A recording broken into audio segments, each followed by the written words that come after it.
जो सब्जेक्ट्स मैं पढ़ाती आई हूँ बहुत सालों से, रियल एनालिसिस है और अलजेब्रा, मॉडर्न अलजेब्रा उसको कहते हैं।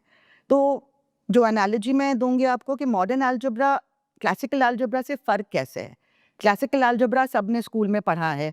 आप इक्वेशंस सॉल्व करते हैं, क्वाड्रेटिक हो, क्यूबिक हो, आप फैक्टराइज करते हैं, आप मेट्रिसेस के बारे में भी आपने सुना है। तो ये जो चीज़ें हैं ये क्लासिकल सिस्टम्स हैं, चाहे वो मेट्रिसेस हों या कॉम्प्लेक्स नंबर्स हों या रियल नंबर्स हों, इस तरह से, या इक्वेशंस हों, इनकी अपनी अपनी प्रॉपर्टीज़ होती हैं। तो एब्स्ट्रैक्ट अलजेब्रा में हम क्या करते हैं कि आप अननोन सेट की बात करते हैं, आप सेट डिफाइन नहीं करते हैं। आप कहते हैं कि ये सेट है और इसमें ये ऑपरेशंस हैं, यानी कि किस तरह से दो चीज़ों को जोड़ के एक तीसरी चीज़ बनती है, दैट्स कॉल्ड कॉम्बिनेशन और ऑपरेशन।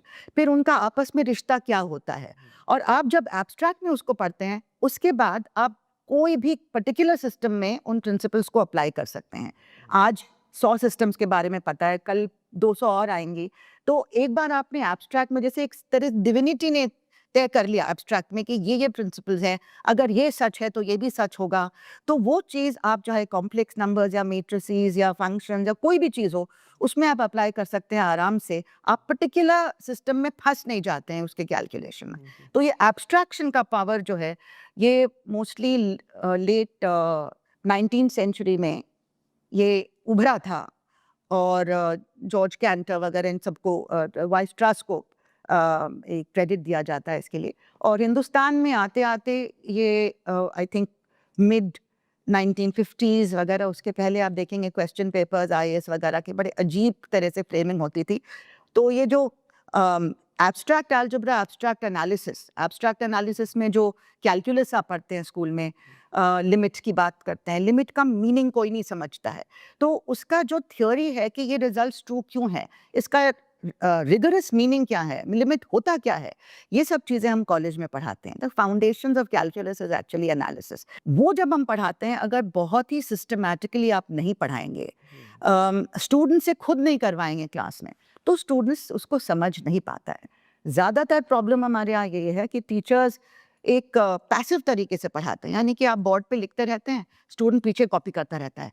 कुछ समझ आ रहा है नहीं आ रहा है, you don't face the student. आपको स्टूडेंट्स के से आंखें मिला के उसके साथ एक डायलॉग करना ज़रूरी है। ऐसा तो नहीं है कि आपने कर दिया। आप बच्चे को स्विमिंग सिखाएंगे तो आप खुद स्विम करके थोड़ी समझेंगे कि बच्चा सीख जाएगा। आपको बच्चे को पानी में उतारना है। तो हमारे यहाँ इसका जो मेटाफर है पानी में उतरने का, इट मीन्स कि स्टूडेंट को खुद सोच के निकालना है। आप सारे आंसर्स उसको दे देंगे, आप थ्योरम का प्रूफ दे देंगे, तो बच्चा अपने आप करना कैसे सीखेगा। तो एज अ टीचर मुझे ये, मतलब ये तो बहुत ही नेचुरल चीज़ लगती है मुझे कि आप पहले तो फाउंडेशंस ले कर दीजिए कि ये आपका लॉजिकल रीजनिंग जो आप करेंगे, तो basic in logic is absolutely must. कोई नहीं कराता है। आप पहले बताइए कि स्टेटमेंट क्या होता है, नेगेशन क्या होता है, इम्प्लीकेशन क्या होता है, कॉन्ट्रापॉजिटिव क्या होता है, क्योंकि मैथ्स में सारा टाइम आपको हर कदम पे ये यूज़ करना है। तो ये बेसिक कोर्स 4-5 पीरियड में कराना उनके लिए बहुत ज़रूरी है। रियल लाइफ एग्जाम्पल से जोड़िए, तब वो स्टूडेंट ज़्यादा समझते हैं। क्योंकि एब्स्ट्रैक्ट चीज़ों में रजिस्टर करना इतना आसान नहीं है, नंबर्स में भी रजिस्टर करना आसान नहीं है। लेकिन आप अगर, आपके रोज़मर्रा की चीज़ें हैं कि मैं अपने बेटी को समझा रही हूँ कि कलर ब्लैक क्या होता है, so I show her a crow and I say every crow is black, so I know that being a crow is sufficient for being black. So if I get a crow, then, but on the other hand, if something is black, if she points to someone's hair and says कि ये crow है, I said नहीं, ये crow नहीं है, क्योंकि being black is not sufficient for being a, इस तरह से necessary and sufficient का फर्क, I'm not going to go into details, but please do, actually बहुत interesting है। हाँ, तो ये कि every crow is black, but everything that is black is not a crow. तो ये चीज़ें नॉट ओनली मैथमेटिक्स में, हर चीज़ में जो भी सब्जेक्ट आप पढ़ेंगे उसमें आप लैंग्वेज यूज़ करेंगे। तो लैंग्वेज का सही इस्तेमाल किए बगैर आप कैसे आगे बढ़ सकते हैं। तो पहले लॉजिक आपको कराना पड़ता है, ये भी बताना पड़ता है कि आप अगर प्लेसमेंट का ऑर्डर बदल देंगे तो मीनिंग बिल्कुल बदल जाता है। हम लोग ढीली तरीके से बोलते हैं, जैसे हम कहेंगे that I saw a picture hanging on the wall and if you make a syntactical change, तो hanging on the wall I saw a picture का मायने एकदम फर्क है, क्योंकि hanging on the wall subject उसका आई बन जाता है। Hanging on the wall I saw a picture, तो आप वॉल पे हैंग कर रहे हैं और आपने पिक्चर देखी। See how the meaning has changed. Every week there is a train that has an accident. और there is a train that has an accident every week में जमीन आसमान का फर्क है। आपने एक फ्रेज को पीछे से लेके आगे कर दिया, उसका मतलब बदल गया। तो मैथ्स में लोग ये करते रहते हैं कि चलो वहां नहीं लिख के यहाँ लिख दो, लेकिन उसका मीनिंग बदल जाता है। ये सारे बेसिक्स आपको बताने पड़ेंगे कि निगेशन क्या होता है। जब तक आपको मालूम नहीं है कि नॉट कंटिन्यूस का क्या मीनिंग है, आप कैसे एग्जाम में प्रूव करोगे कि ये फंक्शन कंटिन्यूस नहीं है। और ये निगेशन वाली बात मैंने एमए की क्लास में, when I was a student, देखा कि बहुत कॉम्प्लेक्स सेंटेंसेस आते थे एग्जाम में, स्टेटमेंट्स, और हमें प्रूव करना था कि ये ट्रू नहीं है। तो हमारे बहुत ब्राइट क्लासमेट्स थे, उनको पता ही नहीं चलता था कि कैसे प्रूव, हमें करना क्या है। तो ये ट्रेनिंग में प्रॉब्लम है कि ट्रेनिंग में ही आपको निगेशन कराना सिखाना बहुत जरूरी है। निगेशन, इम्प्लीकेशन, कॉन्ट्रापॉजिटिव, एक तो वो बात है, तो आपने उनको बेसिक्स बता दिए। फिर दूसरी चीज है कि जब आप सब्जेक्ट शुरू करते हैं तो उसमें कुछ बेसिक एक्सियम्स होते हैं, कुछ डेफिनेशंस होते हैं। कोशिश ये करनी चाहिए कि हम स्टूडेंट्स से ही वो डेफिनेशंस भी और रिजल्ट्स निकलवाएं कि आप क्या प्रूव करना चाहेंगे। और एक दफा आप रिजल्ट सोचते हैं कि हम ये रिजल्ट प्रूव करने की कोशिश करेंगे, तो आप उसके प्रूफ को लिखना शुरू मत कीजिए, फॉर हेवन से। आप स्टूडेंट से पूछिए, एक एक से पूछिए। मेरे क्लास में एक रूल था कि एक एक को जवाब देना पड़ेगा, तो थोड़ा सा घबराते भी थे, but then they get used to it कि अब हम क्या करें। बाद में मैंने देखा, मुझे लगा ये नेचुरल तरीका है, लेकिन बाद में मैंने देखा कि एक हेल्महोल्ट्ज की किताब है, बहुत फेमस मैथमेटिशियन की, I want to be a mathematician, उसमें ऑलमोस्ट लाइक एन ऑटोबायोग्राफी। तो उसमें उन्होंने कहा कि एक मैथमेटिशियन मूअर थे, तो वो क्या करते थे कि थ्योरम लिख देते थे और बैठते थे, अब कहते थे अब कौन आके प्रूफ करेगा।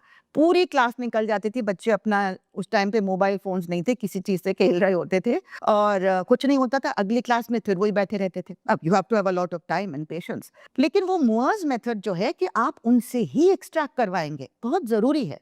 आपका टाइम लिमिटेड है, कोर्स पूरा करना है, लेकिन उसके अंदर बेशक एक आध एक्स्ट्रा क्लास भी ले लें, मुझे तो काफी मुझे लेने पड़े, लेकिन उसके बगैर, स्टूडेंट से करवाए बगैर वो स्टूडेंट नहीं सीखता है। और अगर वो सोचना सीख ले तो फिर उसको आपकी जरूरत नहीं है। जो हमारा गोल होना चाहिए कि स्टूडेंट को हमारी जरूरत नहीं होगी। तो जब हमारे स्टूडेंट्स ग्रेजुएट करके आईआईएम्स और हर जगह जाते हैं, एक्सएलआरआई, पोस्ट ग्रेजुएशन के लिए, तो they become famous for asking what questions. If they वो हाथ खड़ा करेंगे तो टीचर पूछेगा हाँ क्या क्या चीज नहीं समझ आई, तो वो कहेगा नहीं हमें समझ आ गई, लेकिन मैं ये पूछना चाहता हूँ कि आपने ये स्टेप के बारे में कैसे सोचा।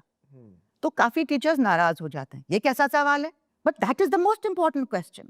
आप अगर स्टूडेंट को ट्रेन नहीं करेंगे कि कल को आपके बगैर वो एक दुनिया में अनजान जगह तरह तरह की चीजें आएंगी, खुद सोचेगा ना सोल्यूशन, कोई बताने वाला तो नहीं होगा, आप बताएंगे वो रट लेगा, इससे क्या फायदा। और ये जो ट्रेडिशंस हैं, these are not only western traditions, ये हमारी इंडियन ट्रेडिशंस में, अगर आप इंडियन नॉलेज सिस्टम जिसको बहुत पैरेट किया जा रहा है, आप सारे ट्रेडिशंस देखेंगे और एक पर्टिकुलर स्ट्रीम जो बहुत ही ऑब्सक्यूरेंटिस्ट है वो नहीं देखेंगे, तो आपको पता होगा कि गौतम बुद्ध जी ने ही शुरू में कहा था कि not by the glamour of a philosophical view और what is in the scriptures, ना स्क्रिप्चर्स को देख के बेसिस पे, ना कोई फिलॉसफी जो दी हुई है किसी की उसके बेसिस पे, या कोई टीचर बोल रहा है इस बेसिस पे आप कुछ एक्सेप्ट नहीं करेंगे। आप खुद सोचेंगे, it's about independent and critical thinking. खुद सोचेंगे कि क्या सही है, क्या गलत है, और क्या हमारे समाज के लिए बेहतर है, और तब तय करेंगे कि आप क्या सोचते हैं, है ना, क्या आपका व्यू है।